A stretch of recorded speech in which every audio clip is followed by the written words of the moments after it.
how we can decode and transfer innate talents within a business. There's a human brain. Actually, it's not a human brain, that's a cauliflower. You may have noticed that. I didn't have a human brain to take a photo of. But we're all here at this conference because we think that neuroscience is awesome.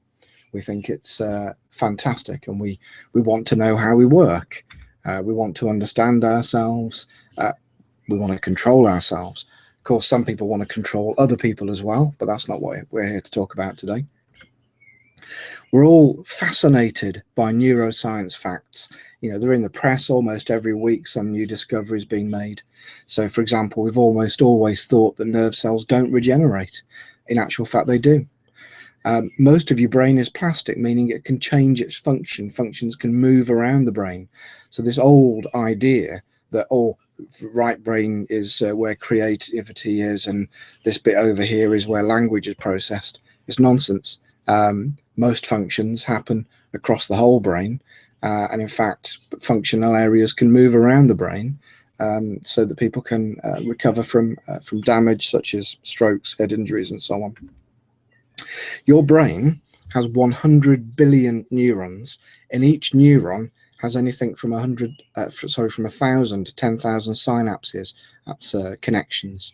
Now, of course, this is an American billion. So 100 billion, it's an American billion rather than a good old-fashioned British billion, but it's still a lot.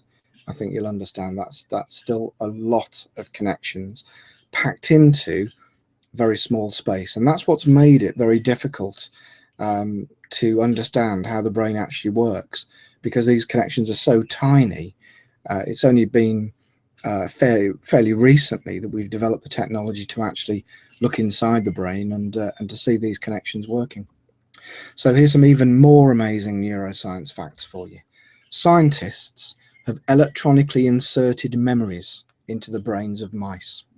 They've put a piece of silicon into a mouse's brain, and that mouse has learned to navigate around a maze. Then they've taken that silicon, they've put it in another mouse's brain, and the second mouse have inherited the memories of the first mouse. Scientists have put a worm's brain into a robot, and what they said was the connectome, that means the map of connections of the brain, the connectome of the worm was mapped and implemented as a software system, and the behaviors emerge.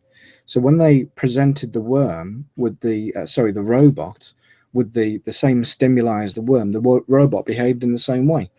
It moved towards sources of food, it backed away from light, and after some additional period of learning and practice, it also invited the researchers to bite its shiny metal ass.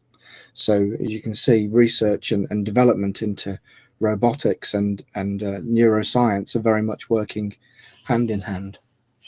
Now, all of this is very interesting. The fact that we can put silicon and we can get the brain to make connections on some artificial implant in the brain. The fact that we can decode the worm's brain, which is only 300 odd connections, rather than the 100 billion that you've got.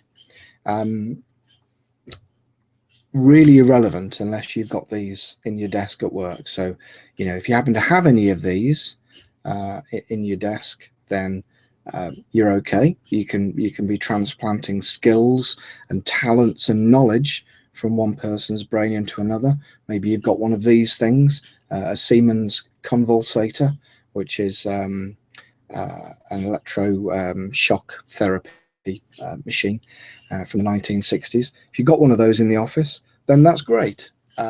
You can make use of this latest research in neuroscience. You can transplant knowledge from, we can only take it from one brain to another, and that is kind of destructive to the brain that we've taken it from, really. It doesn't really help us. What do we really want then? We don't really want to dissect people's brains and transfer connections from one to another. What we really want is we want to apply our knowledge of neuroscience practically in the workplace or classroom. And what we actually want is we want people to work harder and learn faster. That's it, really. All this stuff's very interesting, but that's fundamentally what we want, and that's what we're here for. And what we really, really, really want is we want a copy of the book Genius at Work that contains the basis of this presentation, and how to actually model talents and replicate talents in the workplace. And lucky for you, there's an amazing competition. So at some point in this presentation, that teapot will appear on one of the slides, and the first person in the audience to stand up and shout the words, "Peter, Peter, I can see the teapot and I want a copy of the book," gets to win a copy of the book. It's as simple as that. So keep your eyes peeled for that red teapot. The problems that we're trying to solve today, managers, recruiters, HR managers, they talk in these sorts of terms: the war for talent, the cost of recruitment, knowledge management, culture change. These are the problems pertaining to people within businesses today. The solutions we're looking for are not the war for talent. We don't have to fight our competitors or fight at recruitment fairs or fight at universities for talent. We have to replicate talent. That's a much more sustainable solution, actually, than thinking the only talented people are out there at a job fair, or they're out there in our competitors, and we've got to steal those people, and those talents are locked within a person's head, and the only way we can get at those talents is we've got to get that person, and we've got to keep them and retain them. That's not the way we should be thinking about it. Everybody in your organization has the same basic machinery. They have the same bodies, roughly. They have the same brains. They have the same number of connections in their brains. What they have is different software. And if we can replicate that, we don't have to have a war for talent. We don't have to fight for talent, because all of the talent that you need is already within your organization. We don't have to worry about the cost of recruitment. We have to think about the value of retention. Let's not think about the cost of recruiting high performers, high achievers, top sales guys, proven managers. Let's look at the value of retaining and developing those talents within the people that we've already got. So let's look at recruitment only for adding resource and replacing people who've moved on. Let's not worry about retention from the point of view of what am I talking about? I've lost my thread now. From the point of view of getting talents and special people. You've already got enough of those. Knowledge management, actually what we're looking at, knowledge integration. Knowledge managers, their concern is trapping knowledge that otherwise would leave the organization in people's heads, and somehow having to record that and document it and put it into some kind of library. Actually, if we integrate knowledge into the very fabric of the business, if we integrate the knowledge into the culture of the organization, business processes and things like that, then we can retain much more knowledge without having to have it in some library that people have to go and look at and make sense of. And finally, in terms of culture change, how many organizations try and go through culture change initiatives? It's ridiculous. It's a waste of time. You can't change culture from the top down. Culture is an emergent property. It emerges from behavior. So we shouldn't be looking at culture change. We should be looking at culture alignment. So we solve the problem of culture change by aligning people with culture. And a little bit later on, I'll explain why that's so important. Now, at this point, you might be wondering, does any of this actually work? So what I'm going to be talking about, does it work? Well, in a national UK retailer saved 25% on graduate development time and cost by structuring their graduate program around the innate talents of the high performers in the 3 roles that they were developing people into. A global engineering company got an 83% success rate during a 2-year talent coaching program. That means 83% of the group, of the high potential leadership group, secured significant promotions within the 2-year time frame. And in fact, some of them were saying, one guy in particular said he expected to get a promotion to a director position after 10 years, and it actually took him 2.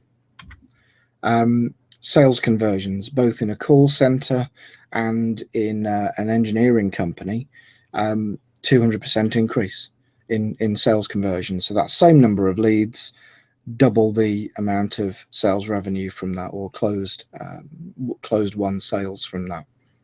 And at another global engineering company, a 700% increase in profitability in one of their business units. These are the results that we can get from modeling and then installing talents that have already developed within the culture of your business. Now, you've all done this. You've all installed software on a computer, and it's easy, right? You want to update your leadership skills program on your computer. That's dead easy. All you have to do is put the CD in and wait a long time if it's Windows, and it's done. That's dead easy. And it's a good thing, isn't it, that installing software on a computer, that it's not the same installing software into a human brain, because we know what happens. But when we make computers easy to use, we also make them easy to abuse as well. And so, you're all familiar with the idea of computer viruses. Maybe you've suffered from one in the past. And the good thing is, because we can't install software directly into the human brain, then that means that hackers can't install viruses. So there are no brain viruses, are there? Or are there? Hi, I'm Barry Scott. Just one corner, give it to me. Go compare, go compare. We buy any car, we buy any car, we buy any car, any.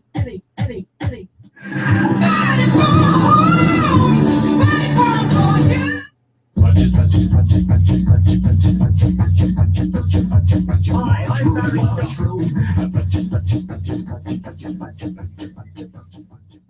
Yeah, brain viruses, of course, we know them as adverts and jingles and tunes that you can't get out of your head, and daft jokes that you can't get out of your head.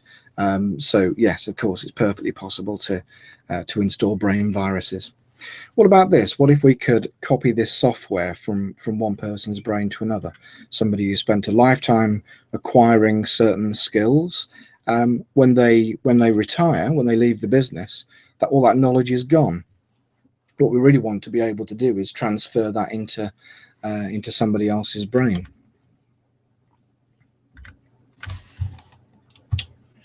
So let's have a look at a couple of old theories. And when I say old, these are 30 years ago. So this is ancient history in neuroscience terms. So what we've got is Gleason Goldman in 1985. They discovered an area of the prefrontal cortex in a monkey's brain that turns out to be in our brains and other animals' brains as well. And they call this area, or these nerve cells, mirror neurons. And what mirror neurons do is they reproduce physically within you by tapping into your motor nerves what you see happening with somebody else.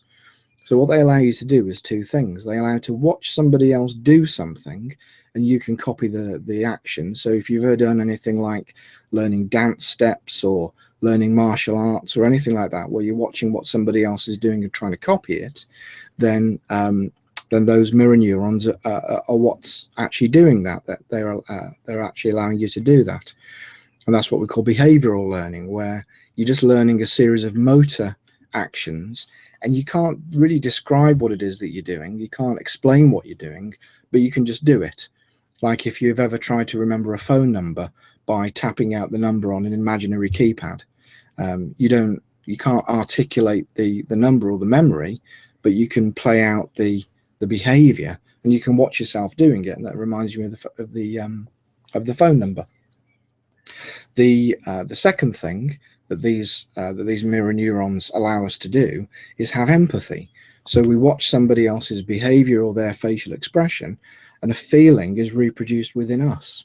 So we actually feel what the other person is feeling. And if any of you work as coaches or counselors or anything like that, you'll pick up very strongly on the strong emotions that your clients are experiencing, particularly with fear. And it can be a very, very powerful feeling for the coach or the counselor. Second theory I want to remind you about, or tell you about, is the simulation theory of mind. Number of different theories about what the purpose of the mind is, as distinct from the brain, the hardware that the mind exists within. And the simulation theory says that the function of the mind is to simulate reality so that the brain can close the gap between the current and desired realities.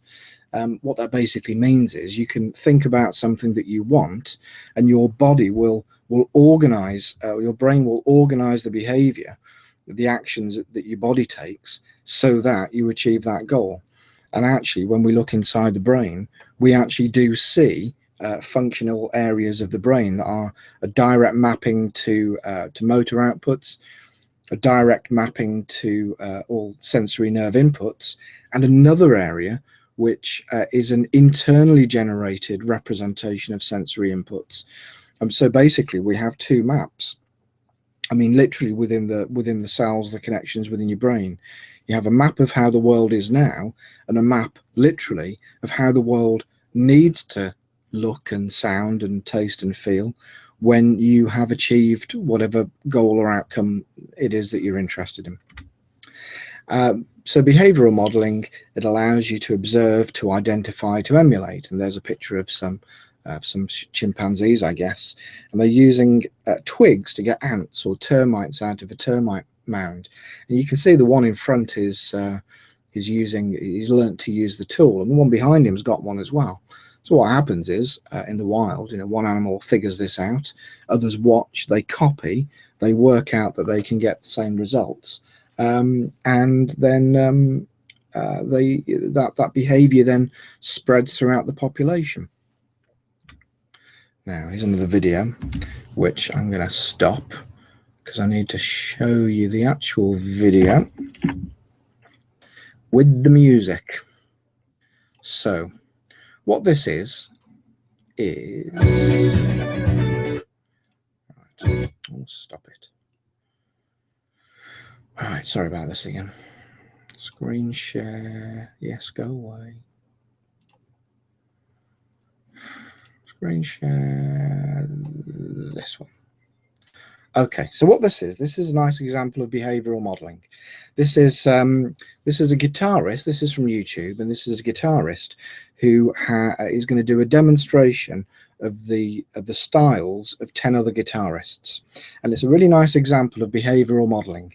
So what he's been able to do is watch these other guitarists, either live or on video, and he's been able to emulate what they do and then transpose that to a different piece of music. So here we go.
Right, let's get the presentation back.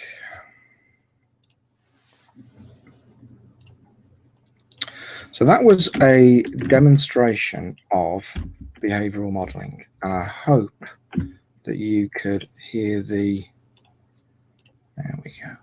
So I hope that you could hear the audio on that. Maybe if you're still listening, Martin, you could drop me a little message and just let me know that you could hear the audio. What that is, as behavioral modeling, is it's a lovely demonstration of it, but that is all that it is. So he's performed in the style of those artists, those guitarists, and he's done Brian May and all those different people. But that is all that it is. What he's learned is to emulate those guitarists and no more. He can do an impression of those, and that's great. So behavioral modeling and just copying what other people are doing, it's the basis of apprenticeship schemes. We take a young learner, and I was an apprentice 30 odd years ago, and we put them in the company of more experienced people, and we hope that all the right things will rub off. The problem is a load of other stuff rubs off as well. A load of bad habits and shortcuts and things that we'd really rather apprentices didn't learn. But that's it. We get all or nothing. Behavioral modeling limits innovation because the learner doesn't know why they're doing what they're doing. They just copy it. They just know to copy it. And I'm sure you've seen this as well. I'm sure you've seen people who, as their first step in the learning process, they just become somebody else. They become this kind of role model in their head of a presenter or a trainer or a manager or a team leader or whatever it might be. So what we really want to be able to do is to code behavior, not just copy it wholesale, not just get all of it. We want to be able to pick and choose what we get so we can pass on the most valuable bits and not worry about the rest. And that's how we were able to reduce the time of the graduate program at the retailer by 25%. So what we discover when we code behavior is behaviors are generated by rules, and a culture is a set of rules. Behaviors lead to results, and it's the culture that determines whether those results are desirable or not. So, for example, let's take a really fantastic sales guy who is brilliant in the company that he works for. Currently, he's the top sales guy every month. He outsells all his colleagues by a huge margin. And we get a recruiter to go and poach him from our competitor, and we put him into our culture. And he doesn't perform. He doesn't do. He's just nowhere near the level of performance that was promised. And so what we do is we look for who to blame. We say, oh, the recruiter lied. We say, oh, he must have lied about his past sales results. And people are sarcastic, aren't they? They say, oh, if only he could sell our products as well as he sold himself at the interview. And it's unrealistic. It's the wrong way to look at the problem. The problem isn't to do with his skills or his behavior. The problem is to do with his alignment with the culture. So once we start the modeling process, what we look at is 3 layers.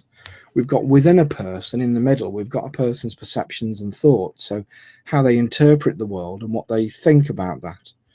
Second layer we've got is behavior and results, so what people choose to as actions, as responses to what's going on around them, and the results that those behaviors get. And finally, we've got the outer layer, which is the culture and the environment. This is the culture as in excuse me, the rules of the organization that they're in and the environment that they're working in. What happens is when somebody's internal rules that generate their behavior are in conflict with the rules of the organizational culture, what you get is misalignment, and that misalignment quite simply makes it harder for this person to get anything done. They always feel like they're trying to swim against the tide, or like they're trying to wade through water or something like that. And maybe you've been in the situation as well, where you've had a job where it just wasn't the right fit. It just seemed like a great job on paper, but the culture of the organization was just alien to you, and it just seemed like you had to work twice as hard to get anything done. And that is literally what's happening. You're having to work harder to get the same results, and it's tiring. It's tiring to get good results. Now, if we take somebody whose internal rules are very well aligned with the culture, then what happens is every action that they take becomes amplified or magnified. Everything happens easily. They get results more easily. More people get engaged with them, try to help them. Business processes support them. They work naturally. And what we see is huge results. What most companies do, though, what most managers do, and certainly what most recruiters do, is they only look at the results. They only look at the results and say, this person was a fantastic manager. They introduced this big, this big program, or they're a fantastic salesperson, and they overachieve their target every year. What we don't understand is, yes, they got those results in that culture. Drop them into a very different culture, it's not going to be the same. We cannot expect them to get the same results. So where we start with, that's our understanding of the importance of the alignment between the person and the culture. What we need to do now is we need to understand how do we identify a high performer. Is it people that we like? Is it people that seem to be doing the right things, or that seem very busy, or that seem the right kind of person that we want within the organization? Not at all. Identifying a high performer is dead easy. You identify them in hard targets, sales targets, customer retention, staff turnover. These are the areas, these are the metrics that we use to identify a high performer, because of course they're the metrics that ideally are valued by the organization, and therefore they tell us something about the organizational culture. As soon as we find a high performer, we find that they have three qualities. The goal is not the goal. So what you think they're doing, selling, managing, providing customer service, whatever it might be, that isn't what they're actually trying to do.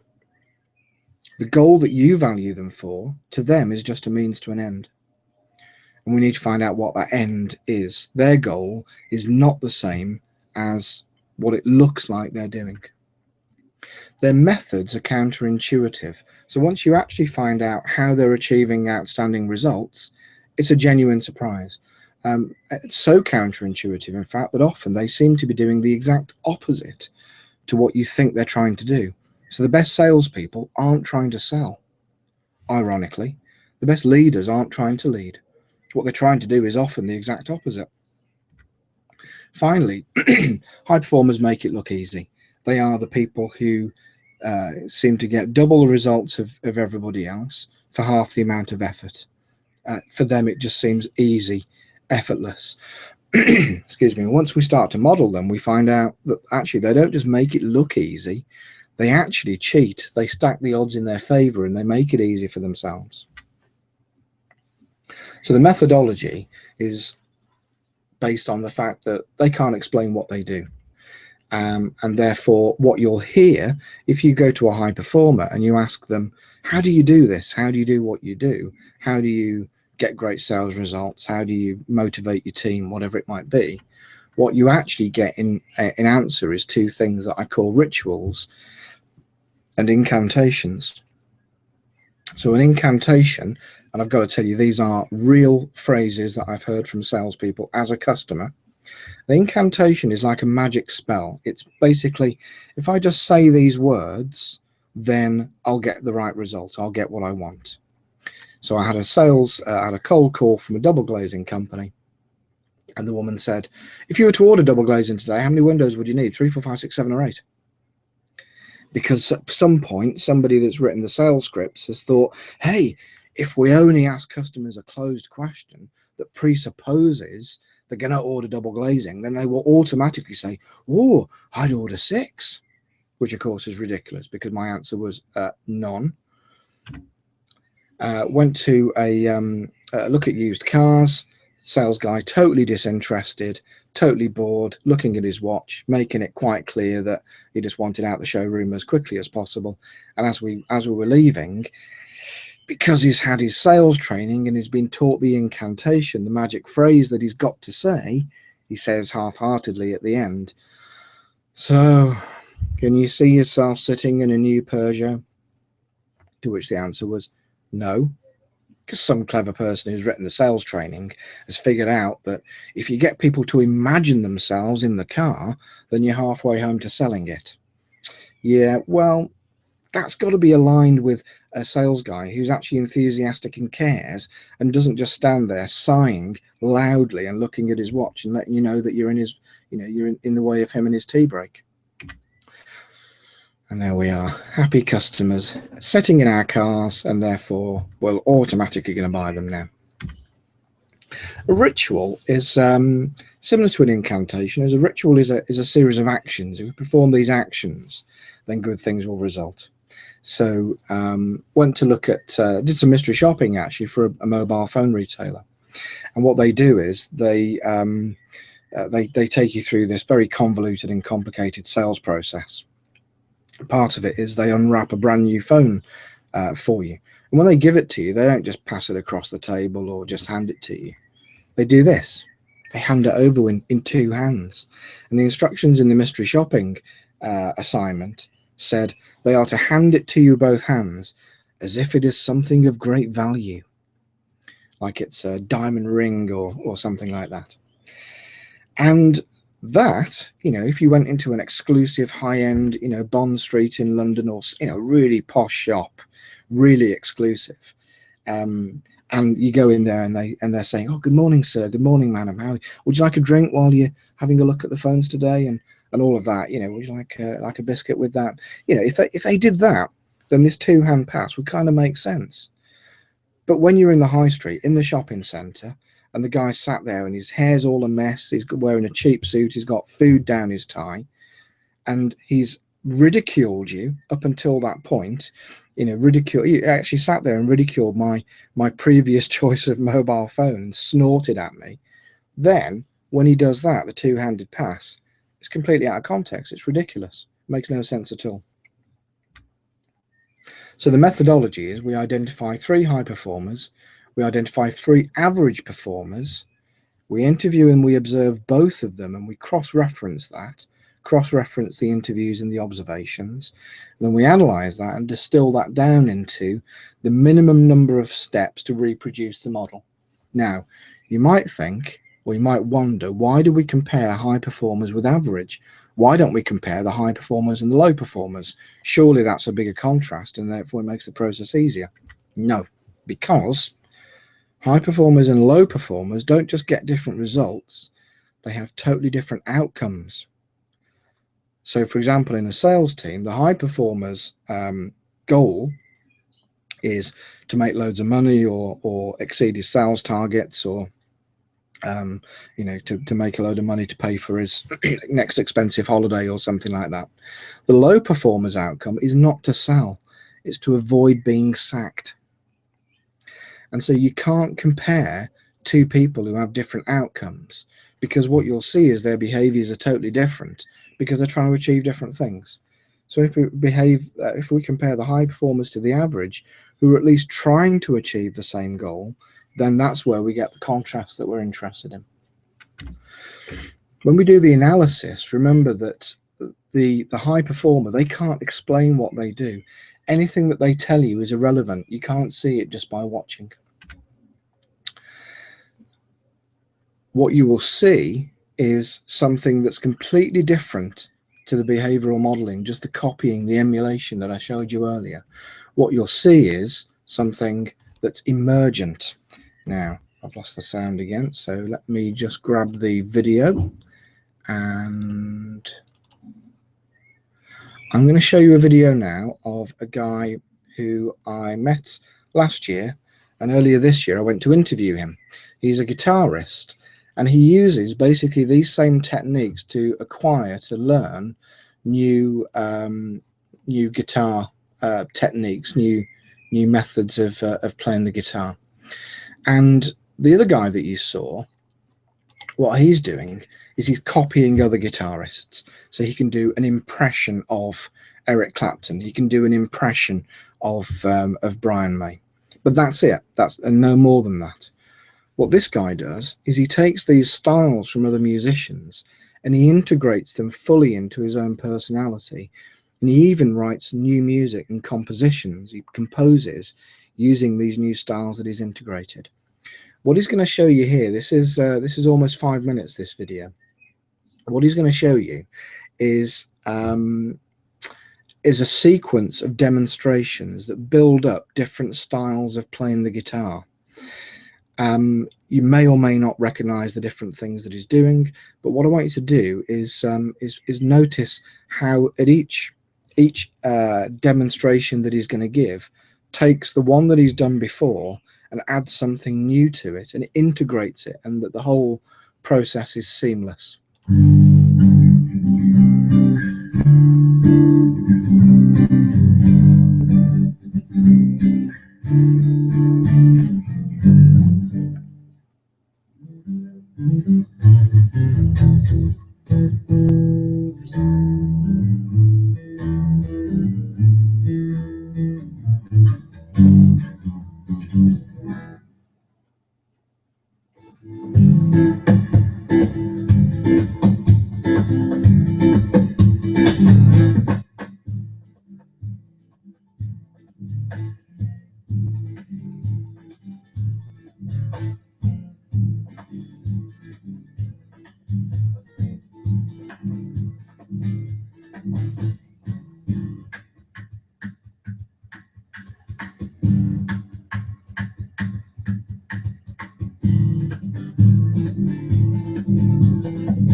Okay, so where were we?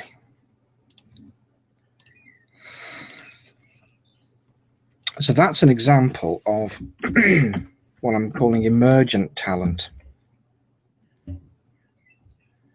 Emergent talent is where we've got people who, or where we've got a mechanism for integrating skills, integrating behaviors in a way that it becomes innate and natural to the person who we're passing those skills on to.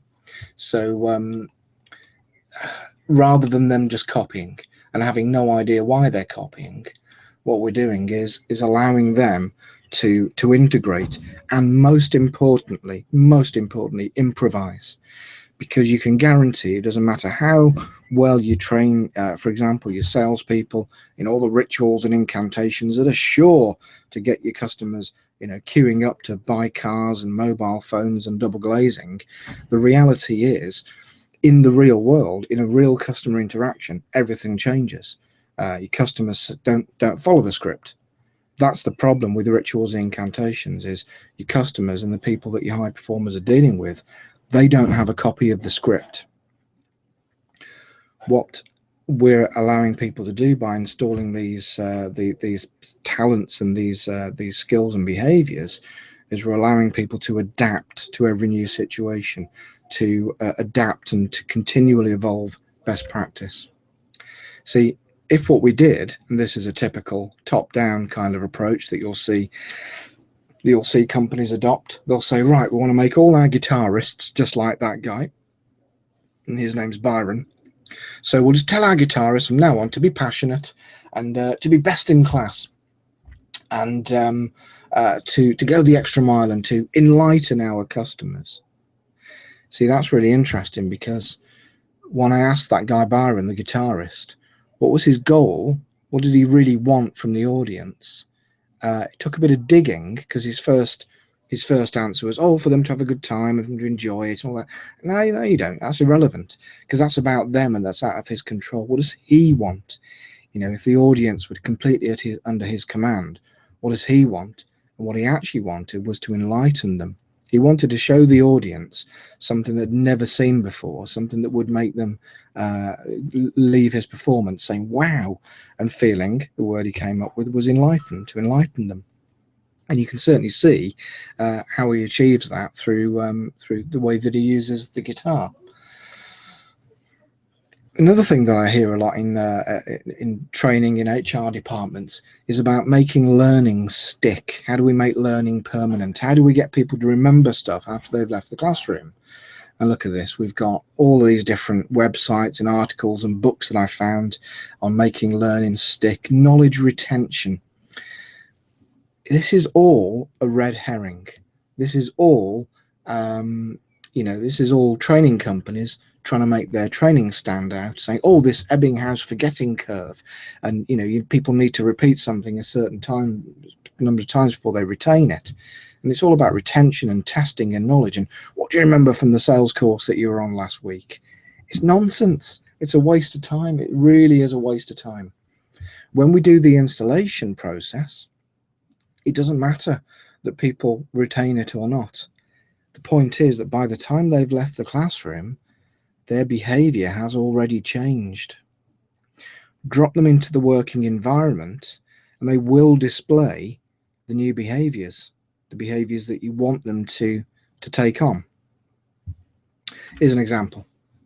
So this is a shelf in a retailer that I've been doing some work with over the past couple of years. And in the middle, these are tubes of hair dye. And in the middle, you can see there's one there that's been damaged. Now, the obvious question for you as a consumer is, if you walked into a retailer to buy some hair dye, would you buy the one in the middle? And I'm guessing, I can't hear you, but I'm guessing that the answer is no, you wouldn't. You'd pick the one above, or actually even the one below has got a little bit of damage on it. You can see at the edges there. And this raises a number of questions. You know, if you're a retailer, if you're the manager of this store, it's how did this damage happen? Okay, so the damage happened. How did it end up on the shelf for a customer to buy? And thirdly, the person who's put this product out, why are they being so stupid as to put it on plain sight? At least hide it, at least put the box in backwards, at least put some sellotape over the end of the box and have a go at repairing it. It's not just incompetence, it's arrogance. It's utter disrespect for the manager of the store. It's saying, you know, through not following the practices that are laid down in the procedures manual, I've damaged a product and I couldn't care less, and I'm going to put it on the shelf for everybody to see. It's unbelievable. What we have in this retailer is two types of employee, and we'll call them Rosie and Daisy. Rosie is, and hopefully some of you are shouting, Peter, Peter, I can see the teapot, I want a copy of the book. You don't get one, sorry. Rosie is a very conscious, she's a lazy employee. What she does is she just thinks, all right, I'm going to open this box and put these tubes of hair color out. I've got to open the box. What should I open it with? And she can see a pair of scissors, so she just pokes the pair of scissors in the box, or a craft knife, which is what's happened to the photo in the photo that you saw previously, because all she's thinking about is saving her time. Open the box, get the products out as quickly as possible, go and have my tea break. Meanwhile, Daisy, who's a very conscientious employee, she thinks, but if I use the scissors to open the box, I might damage the boxes, and then the customers will be unhappy and my manager will be unhappy. So I'll just save myself some time and go and get the safety knife. What's interesting about both of them is if we just look at the external behaviors, then what the managers do is they call Rosie lazy, irresponsible, doesn't have good attention to detail, doesn't follow the procedures. And Daisy, they say, oh, Daisy's really conscientious. She's one of my best. She always does the right things. She always does things by the book. Actually, if we look inside Rosie and Daisy's heads, what we see is that's not the case. They both think about using the scissors. They both think about opening the box the wrong way. The difference is Rosie doesn't play the consequences out in her mind. Daisy does.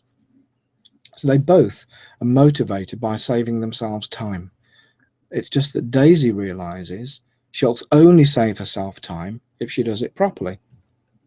That's the kind of adjustment that we make during the learning process, the adjustment of long-term consequences, working through what those long-term consequences are. Of course, this has got to be supported by management practice. If the managers let staff get away with doing things the wrong way, then nothing will ever change. So that's changing the culture, or reinforcing the cultural environment and the rules of the culture that then align with the rules that we want people to be following in order to exhibit the right behaviors. Quite straightforward. When we undertake the installation process with training and this thing about making learning stick and measuring the success of training by retention, what our goal is retention. Our goal is that people remember stuff. But for what I'm talking about here, the installation process, the goal is not retention. The goal is autonomy, because autonomy breeds innovation. If we allow people to be autonomous, what we're installing is actually not behaviors. We're not teaching people to do stuff, because you already had all of the behaviors that you needed for your entire life by the age of about 2 or 3. By the time you were about 2 or 3 years old, you already knew how to do everything that you have ever done in your life since. What you've learned since then isn't behaviors, it's decisions, because the decisions are the steps, they're the rules that allow you to assemble these small behavioral programs into complex behaviors that get complex results, like delivering presentations or delivering coaching sessions or managing teams or whatever it might be. It's innovation that breeds excellence, not having the best skills or the, following the rituals and the incantations. What gives excellence, what breeds excellence, is innovation, the ability to adapt, the ability to evolve and stay in step with changing customer behavior. So we're not looking to install behaviors, really. I know that's what we've talked about, but in actual fact, what we're actually installing is decisions. And the test is very simple. Can the learner reproduce the results of the role model? That's it. So can we install the model, install what we've discovered, and then can we let the learner loose and observe that they get the same results? Not whether they say they can, not whether they can remember what the steps are. That's irrelevant. Can they actually do it? When we drop them into the same environment, do they get the same results? So to summarize the overall process, we extract the model from the high performer. We distill it by cross-referencing high performers with average performers. We then have an installation process, and the installation process is very simple, and it can take many different forms. It can be done with groups, it can be done one-to-one, we can even install via business processes, and then we test. So we extract by interviewing and observing, we distill by cross-referencing, we install, and that's where we think about instructional design and how that works, and then we test by reproducing the results. Simple as that. And our measures of success are, for the extraction, we're looking for hard KPIs. You remember I said things like sales targets, staff turnover, staff satisfaction, things like that. When we distill, what we're looking for is the fewest steps to reproduce the result that we're looking for. We know that the installations work because it works for anyone. We can take anyone from within a business, we can run them through the installation process, we can let them loose in the environment, and they'll get the same results. And the test is within that environment, within that context. We drop them into the environment, put them in front of a customer, and observe that they deliver customer service to the same degree of customer satisfaction as the high performer did. To talk about it as a linear process, of course, is a little bit misleading. It's actually a cycle, because once we've tested, what we've then got is a learning, living, adapting, evolving model of high performance. What will happen is your customers are interacting with other service providers, they're interacting with your competitors, and their behavior is changing, their responses are changing.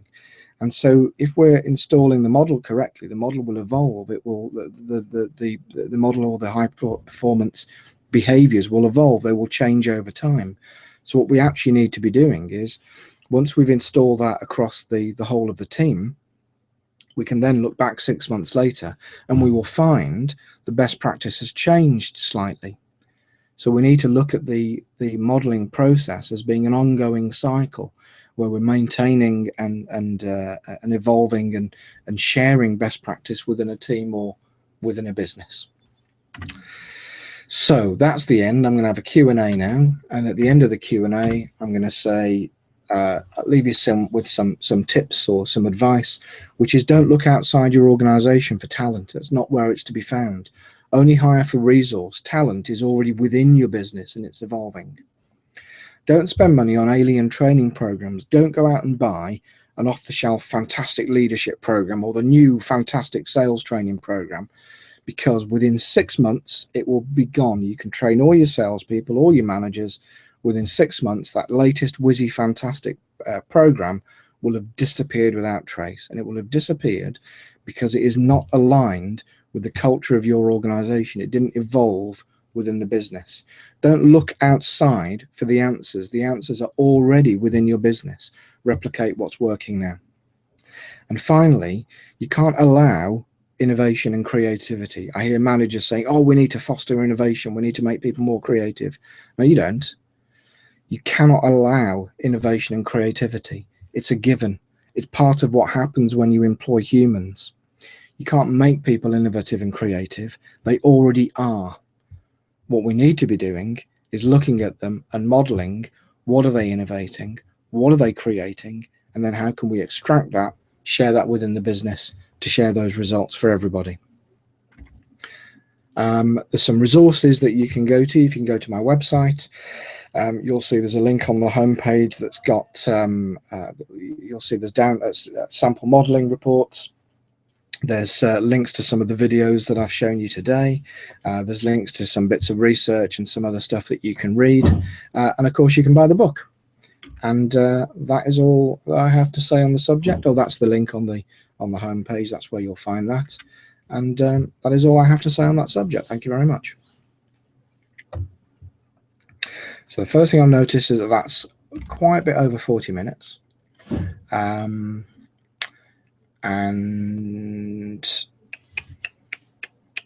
I did spend quite a bit of time fiddling around, unfortunately, with that technical problem I had with the videos. So, as I said earlier, what I would appreciate for anybody who's still listening is, I felt that was quite disjointed, but that's probably because I haven't run through that in over a month. So I felt it was a bit disjointed, but it may not have come across that way. I don't know. So I'd be interested in any feedback that you can email me on, you know, whether it seemed to make sense and hang together, and whether it, you know, seemed to get the message across in terms of what's possible, what's achievable with the process, and a bit of a taster into how it works. But most importantly, that it's left you thinking, yeah, this is interesting. I want to find out more about that.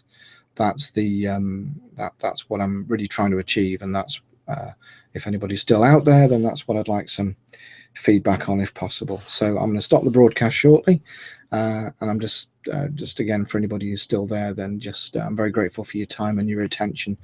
Thank you very much for joining me.